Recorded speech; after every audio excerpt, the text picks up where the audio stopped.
Hello, my name is Justin Bright, and welcome to Notepad++ version 6.9.2, in which I am attempting to rescue my Kerbals. Yeah, this is my persistent save file, which I have dutifully backed up before I started messing around with this. But what I have here on the left is my current version 1.3.0 KSP persistent save. And over here on the right of the screen, you can see my version 1.2.2 save before I made my upgrade. So I saved this in a different directory specifically so that I could have it in cases like this. So I have a list of the Kerbals that need to be rescued. We have Chad, Brett, Jur, Top, Kerbal, Aldlo, Garana, Jeslyn, Bob, of all people, Cursia, Janan, and Melfrod. All are tourists as far as I can tell. So we are going to make an attempt to save Bob, for example. So let's go ahead and search for Bob. Let's crew. I think these are like mission. Oh, these are firsts, I think. Bob.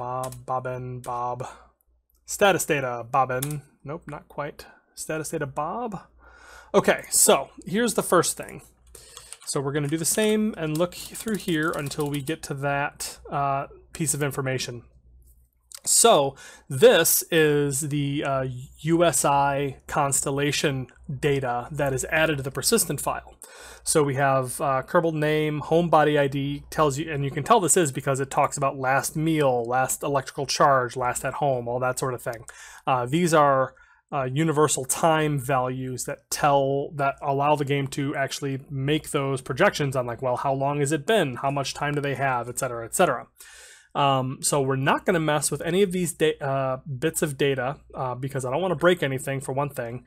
And secondly, I believe that it's going to be fine. Like, I think that they are all set up as far as having their timers restored. We've done that with the med bay. And now, because you guys have told me overwhelmingly that I should just edit this, we are going to just go ahead and let's see. We can see, is Grouchy false? Is Grouchy true? Let's see. This is where we ran into trouble before. Old trait scientist. We're just going to grab that and paste that over tourist here. Cool. So that is the USI data that we've edited. So let's go looking for more. Crew. This is actually them inside the vessel, and this is their actual entry. Search. Kerbal. Yes, this is the actual KSP data on the Kerbal. So we can see that they are a tourist, type tourist, trait tourist. So that he was already a tourist by the time that I had gotten to them. So that would be why things broke. So that seems pretty clear. Well, darn, it looks like he is still a type tourist, trait tourist in the 1.2.2 save, so we're going to have to, I want to find somebody else just to make absolutely certain that the data is correct that I'm putting in, because I don't think you put in scientist twice.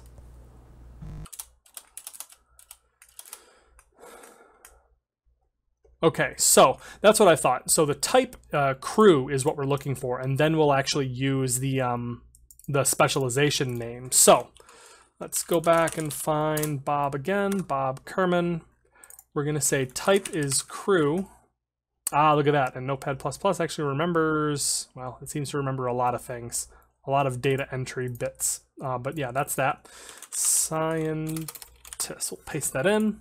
Okay, so if I'm not mistaken, that should be it. That should save him. So let's actually, before we go any further, let's save this. Save. And then we're going to go take a look. All right, so now that I've realized that I edited my 1.2.2 save instead of my 1.3 save, maybe we'll save this one and give this one more shot. All right, here we go. Let's take a look. Bob Kerman is a scientist again, thank goodness. Let's just go into here, see if everything agrees. Bob Kerman, S. I hope that stands for scientist. But yeah, that looks good. So now it's just a matter of applying that same fix to all the other Kerbals. After doing a whole bunch of editing of my save, I believe we are finally in a place where we can test and make sure that all of our Kerbals have been successfully rescued. So let's take a look one by one. Samtha. I don't know why your name's not coming up there, but Technician, huzzah. Chadbrett, Colonist. Gurley, Geologist. Bill, Engineer. Jertop, Miner. Kerbal, Colonist. Aldlo, Colonist. Garana, Mechanic. Jeslin, Engineer. Veteran Engineer, I'll say. Valentina, obviously a pilot still. Bob, Scientist. Cursia, Farmer. Janan, Quartermaster. Carvin, still Medic. Melfrod, Biologist. And that is everybody. So, by popular demand, I have gone through and made those edits. So hopefully this will help you guys, if this befalls you, to go through and make the same sort of edits and fix your guys' save. So I just wanted to thank you all really quick for going ahead and leaving me all those comments and letting me know what you guys thought about how we should resolve this issue. I really appreciate the feedback. I love having this back and forth with you guys and having this be an interactive experience. I think that makes it a lot more, it definitely makes it a lot more fun for me. I hope it does for you as well. So with that finished, I think we can now move on to other things. And now for something completely silly. This is ridiculous. So 3, 2, 1, launch.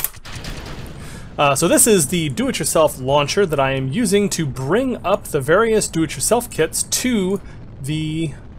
Oh my goodness, it's so wiggly. Auto strut heaviest, please, and thank you. Oh wow, that's great. Okay, all right, that seems fine. What could go wrong with this? Maybe it needs a little bit more tweaking in the vehicle assembly building, but this is what I'm going to be using to try to get do-it-yourself kit modules up to the Duna Express tug. And so what the plan is we are going to attach a couple of these up to the Duna Express tug, and then we'll be able to send that out to Duna and begin the construction of our base, or at least lay out the pieces for our base on Duna. And the way that that's going to work is it's basically going to be much like how we built things on Minmus and on the moon and everything else. But in that we are going to be bringing out individual base kits one at a time. However, the way that we are doing this differently is we are going to be building them individually with do-it-yourself kits, as you can see. So what the plan is we're going to get these out there, and then I'm going to be bringing up individual... or I'm going to be sending up a like temporary quick build base that is pre-assembled or inflatable or whatever, and then we're going to be able to use that and like a mobile workshop rover of some sort to drive around and actually expand each of these bases in turn. So decoupling our first stage and lighting up the second. Hopefully this is at least sort of kind of reusable because we're having we have all the parachutes on here. We've got a big ridiculous SpaceY set of stages here, which we are using because, you know, that seems like fun, and I might as well be using regular chemical rockets for now instead of just using torch drives for everything. That seems a little bit silly. But I actually have realized my apoapsis has gotten a bit away from me, so let's go ahead and stop for a second, because we are just about up into space. Beautiful. Okay, so we are trying to hook up with, not KSS, Asteroid Hunter, that's for sure. Where is, oh, I think I have things unchecked. Duna Express Tug, set as target. Oh yeah, I didn't actually raise its apoapsis, it looks like, so I'm gonna have to do some fixing on this thing's orbit, but in the meantime, let's go ahead and circularize, we'll say hereabouts. Maybe? Nope, not there, that's for sure. Circularize. All All right. Wow. Okay, this was a bad shot. All right, we have gimbals. We can make this work. All right, so we are pushing ourselves to circularize our orbit relatively low so that we can catch up. All right, we are getting very close to circularizing at about 140 some kilometers. So let's go ahead and rotate slightly so that I can actually drop off this nose cone that I forgot was attached. Come on, turn. And decouple node. Beautiful. So that'll come off, that's very nice. And let's turn this around so that I can actually finish my circularization, or at least come a little bit closer to it. Because what I'd like to do is actually get this, I would like this to re-enter. I'm not sure that this is actually going to be able to be salvageable because it's going to be going near orbital velocity, and you know, stage recovery doesn't like that. There's a flat percentage chance of this thing just burning straight up. So I may actually just kick this off and use this upper stage to finish off this burn, since I'm hoping that the relative velocity with the Duna Express tug is not that high. All right, so we are kicking off that stage. Lighting up this one. And finishing up our circularization. We have about, where is it? Well, it says I have 1700 meters per second, but that's not true. I have, I think, about 600 meters per second because it's expecting me to kick off this stage here, but I'm not doing that. Here, just you go down here. Yeah. Okay, whatever. Yeah, I have about 600 meters per second of delta V when this thing is full. I've used a little bit, so I think I have about 500 left to actually make our rendezvous with the Duna Express tug. We have a trajectory plotted to rendezvous with the Duna Express tug. So it's actually going to take less delta V than I anticipated. So I do have some a little bit of wiggle room on this stage here, this big Rhino stage. I thought that this was going to be a little bit tighter, but looks like it's not, and I can actually use this to circularize with no real issues. Which is good because we only managed to save the absolute bottommost stage for 239,000 funds. The 72,000, what is this one? The two rat tights. Yeah, the second stage burned up because it was going too fast, which is not unexpected. And the nose cone blew up too. I'm terribly heartbroken about that.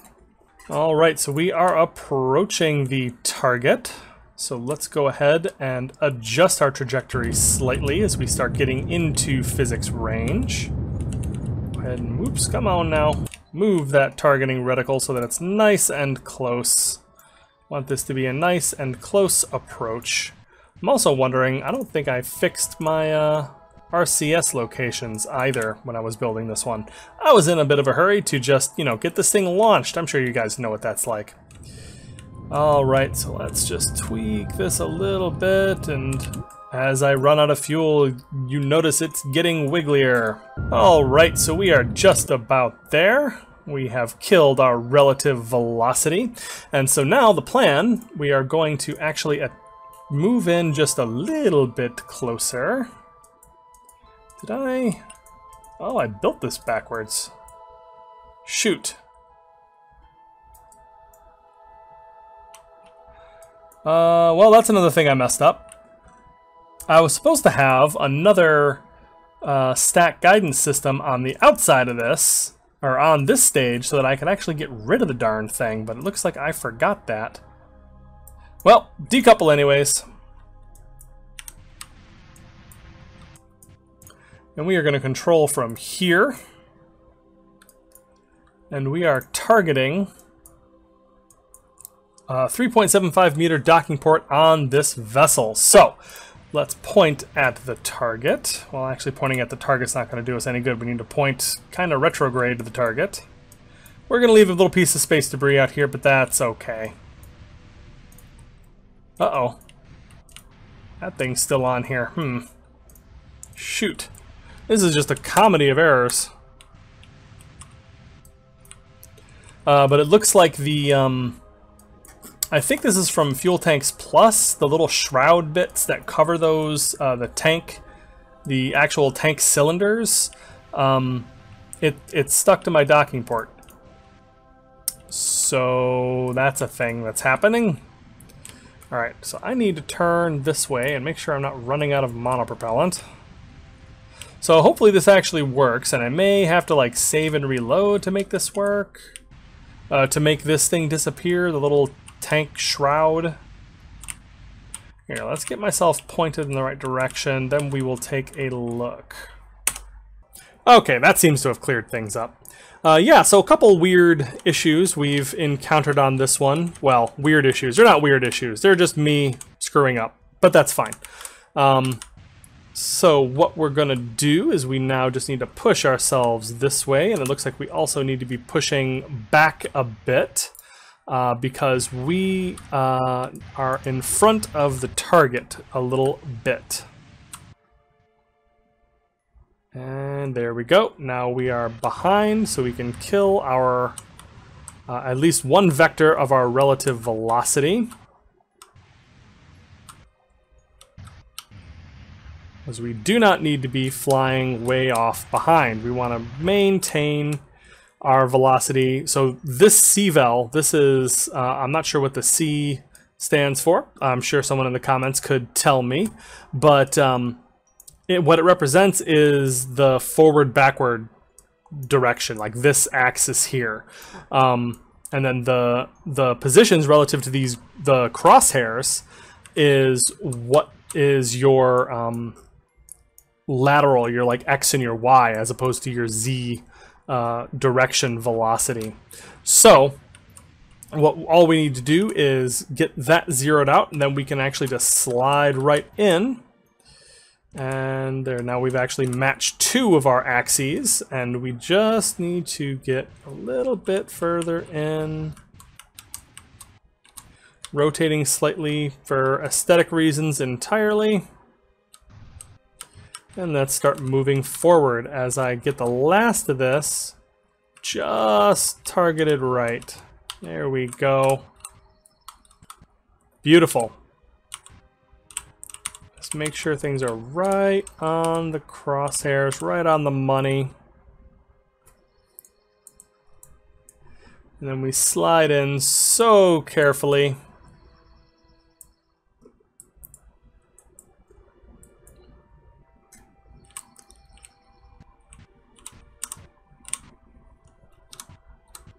Oops, careful now. Kerchunk! There we go. So, that is the first of these do-it-yourself kits attached, and this is how we are getting these things to Duna. So, this is where the those carborundum tanks were that I had dropped, and this was the plan all along, was to attach these. And now that we're actually all hooked up, we can take a look at what we have here. So we have a couple of things, and this is the docking port that what I am calling the candle crane, because it uses 4 of the carborundum torch drive 1.25 meter variants. It uses 4 of those, and so that's going to give it great delta V and great thrust to weight ratio, and be able to descend through Duna's atmosphere and drop these things off. So it's going to hook up here, and then this is a big kit of material kits that it can attach, that I can leave near each one of these do-it-yourself kits. So this whole thing is just going to fall apart because this can detach from this bit, and then there's a decoupler here as well. There's also an ore tank here on this side, which we are going to be using to refuel the candle crane each time it goes down for more, because we're going to use one crane to just basically drop off each individual piece, one at a time. And it also has a little bit of the monopropellant, and yeah, so this is what we're going to be using to build our base on the ground on Duna, is we're going to be dropping one of these at a time, each time, and then that is how we're going to set things up. So that's going to let us place these, map out our locations, and then we are going to drive around a mobile workshop to actually do the assembly. We have launched 3 of these do-it-yourself tugs so far. We have a total of 5 more to do. and we'll be doing one more before we actually send off our tug, the Duna Express vessel, between here and Duna. So while we're at it, we should take a look at what this thing is. So we have the BFR Omega Ratite engine down here and a stage that is recoverable.